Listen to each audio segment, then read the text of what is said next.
Hello बच्चों, मैं अमित तिवारी और आप देख रहे हैं अपना पसंदीदा चैनल श्री बालाजी क्लासेस। तो आपकी जो तैयारी है वो बहुत ही अच्छी चल रही होगी। तो आपकी तैयारी में चार चांद लगाने के लिए हम लेकर आए हैं बहुत ही ज़्यादा इम्पोर्टेंट क्लास 10th 2026 के लिए मॉडल पेपर, जो कि यूपी बोर्ड ने अब की बार जारी कर दिया है। किसके लिए? क्लास 10th यूपी बोर्ड, विषय विज्ञान का। तो आइए वीडियो को स्टार्ट करते हैं। लेकिन वीडियो को स्टार्ट करने से पहले जो लोग बच्चे भी चैनल पर नए हो, प्लीज़ चैनल को सब्सक्राइब करके एक लाइक कर दीजिए और अपने प्यारे दोस्तों तक इसे शेयर कर दीजिए, ताकि उन लोगों तक भी मेरी ये वीडियो पहुंच जाए। ठीक है, तो आइए वीडियो को स्टार्ट करते हैं। देखिए, फिर वही वगैरह वगैरह लिखा है कि 15 मिनट विषय दिए जाते हैं, ये आप लोग पढ़ लीजिएगा, क्योंकि इसमें क्या होता है कि समय ज़्यादा वेस्ट होता है। तो हम आप लोगों को कम टाइम में अधिक से अधिक देने का प्रयास करेंगे। जो इसका पूर्णांक होता है, कितने का होता है? इसका जो पूर्णांक होता है 70 का होता है। काहे कि 30% आपको प्रैक्टिकल के मिलते हैं। किसके मिलते हैं? 30 नंबर आपको प्रैक्टिकल के मिलते हैं। ठीक है, तो आइए। और जो समय होता है कितना होता है? 3 घंटे 15 मिनट। कितना होता है? 3 घंटे 15 मिनट। आइए वीडियो को आगे बढ़ाते हैं बिना किसी देरी के, फटाफट से। देखिए यहाँ पर क्या दिया हुआ है, खंड बहुगल्पीय प्रश्न। देखिए अब की बार क्या है, 2 साल से OMR सीट भरवाई जाती है। ठीक है, तो आइए देख लेते हैं पहला सा प्रश्न कौन सा है, कि निम्नलिखित में से कौन सा प्रश्न सही है। देखिए मैं आपको बताऊंगा, फिर से बता रहा हूँ कि मैं आपको केवल और केवल क्वेश्चन बताता हुआ चलूँगा। और आप लोगों को भले ही रिकॉर्डेड क्लास है, बट आपको कमेंट में आंसर छाप देने हैं। जिनका आंसर गलत होगा उनको मैं रिप्लाई दूंगा, आंसर बताऊंगा, और जिनका आंसर सही होगा उनको मैं भी रिप्लाई दूंगा। लेकिन क्या करना है, क्योंकि समय बहुत कम है और बहुत ज़्यादा क्वेश्चन है, इसलिए मैं आपको डायरेक्ट केवल आपको क्वेश्चन बता रहा हूँ। और अगर आप लोगों ने इन क्वेश्चनों को ध्यान दे दिया तो मुझे नहीं लगता कि इनके अलावा कहीं से प्रश्न आपको फंसेंगे। चलिए, पहला प्रश्न क्या दिया हुआ है? पहला प्रश्न दिया हुआ है कि निम्नलिखित कथनों में से कौन सा सही है। ए नंबर क्या दिया हुआ है कि निकट दृष्टि वाला व्यक्ति दूर की वस्तुओं को स्पष्ट देख सकता है, ये वाला सही है। या फिर दीर्घ मतलब कि दूर दृष्टि वाला व्यक्ति पास की वस्तुओं को स्पष्ट देख सकता है, ये सही है। या फिर सी नंबर, निकट दृष्टि वाला व्यक्ति पास की वस्तुओं को स्पष्ट देख सकता है। या फिर आखिरी नंबर है डी नंबर, कि दीर्घ मतलब कि दूर दृष्टि दोष वाला व्यक्ति दूर की वस्तुओं को स्पष्ट नहीं देख सकता। आप लोगों को क्या बताना है कि इसमें बताइए ये वाला सही है, पहला सही है, दूसरा सही है, तीसरा सही है, या फिर चौथा सही है। आप लोगों को कमेंट बॉक्स में कमेंट करके छाप देना है। ठीक है, आइए अगला क्वेश्चन देख लेते हैं। ये सब कितने कितने नंबर के होते हैं? एक एक नंबर के होते हैं। तो दूसरा प्रश्न क्या दिया हुआ है कि प्रतिरोधकता में कब परिवर्तन नहीं होता? कब नहीं होता भाई? ए नंबर क्या दिया हुआ है? पदार्थ परिवर्तित होने पर। बी नंबर दिया हुआ है ताप परिवर्तित होने पर। सी नंबर दिया हुआ है प्रतिरोधक की आकृति में परिवर्तन होने पर। या फिर डी नंबर दिया हुआ है पदार्थ तथा माप दोनों में परिवर्तन होने पर। भाई फटाफट से आंसर बताइए। इसका पहला आंसर सही होगा, दूसरा सही होगा, तीसरा सही होगा। आपको कमेंट बॉक्स में क्या करना है, आंसर छाप देने हैं। कुछ ना कीजिए, केवल ABCD लिख दीजिए, हम समझ जाएंगे। जिनका गलत होगा उनको हम बताएंगे, जिनका सही होगा उनको भी हम बताएंगे। ठीक है, आइए देख लेते हैं तीसरा नंबर क्या दिया हुआ है। कोई प्रकाश किरण नीचे दर्शाए गए चित्र के अनुसार माध्यम A से माध्यम B में प्रवेश करती है माध्यम A के सापेक्ष B का अपवर्तन क्या होगा? भाई बताइए फटाफट से, क्या होगा? एक से अधिक, एक से कम, एक या शून्य? आपको फटाफट से आंसर देना भाई, ऐसे घाइए मत। फटाफट से कॉपी पे लेके बैठिए और हल कीजिए, फटाफट से आंसर बताइए। आगे देख लेते हैं। डी नंबर क्या दिया हुआ है, सॉरी 4 नंबर, कि ऊंचे भवनों के शीर्ष पर लगे खतरे के संकेत लाल वर्ण के होते हैं। इन्हें दूरी से आसानी से देखा जा सकता है, क्योंकि अन्य वर्णों की अपेक्षा लाल वर्ण का प्रकाश क्या होता है? ए नंबर दिया हुआ है धुएं तथा कोहरे द्वारा सर्वाधिक प्रकीर्णन होता है।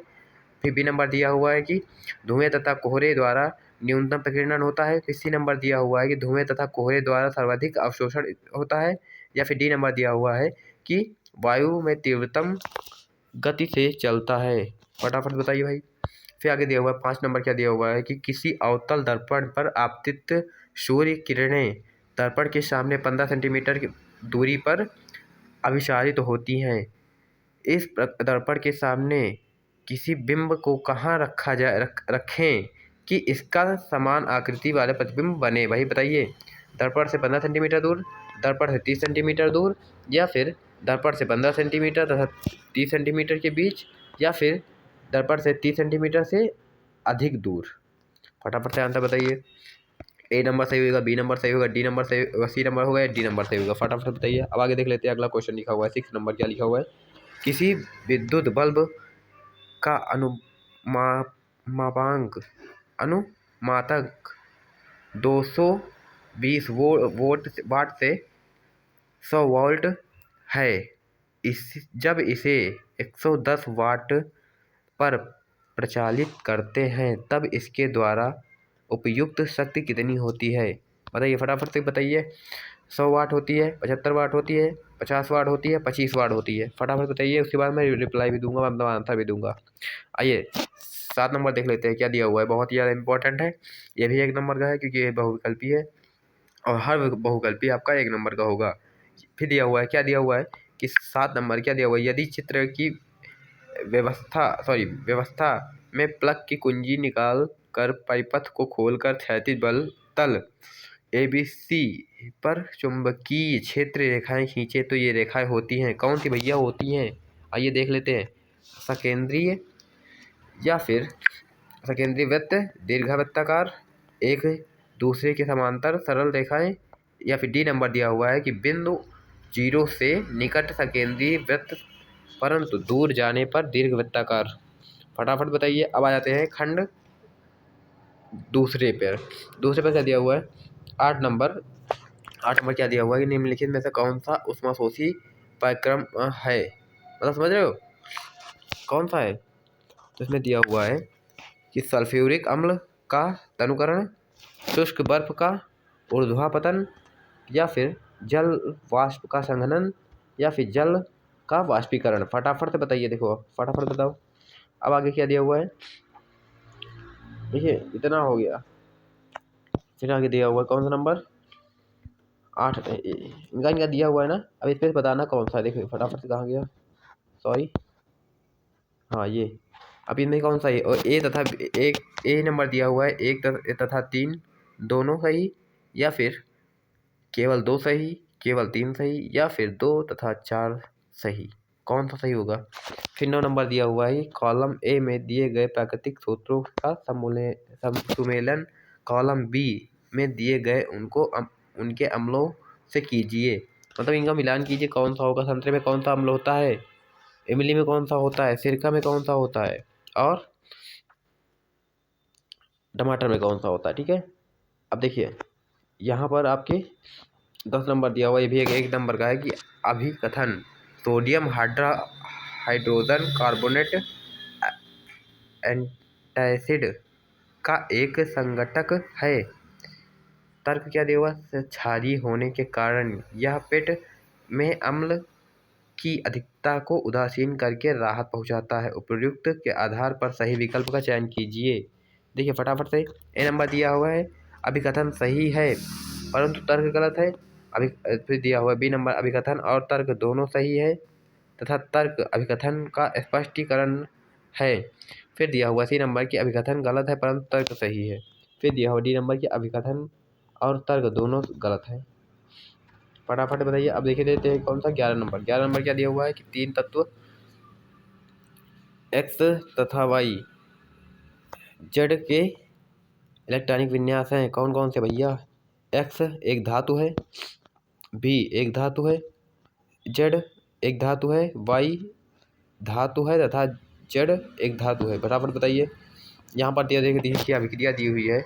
उपयुक्त अभिक्रिया में क्षारीय किस रूप में कार्य करता है? अपचायक के रूप में, ऑक्सीकरण के रूप में, उत्प्रेरक के रूप में, निर्जलीकरण के रूप में। फटाफट बताइए। यहाँ पर क्या दिया हुआ है? ब्यूटेनोइक अम्ल का सही संरचना सूत्र लिखिए।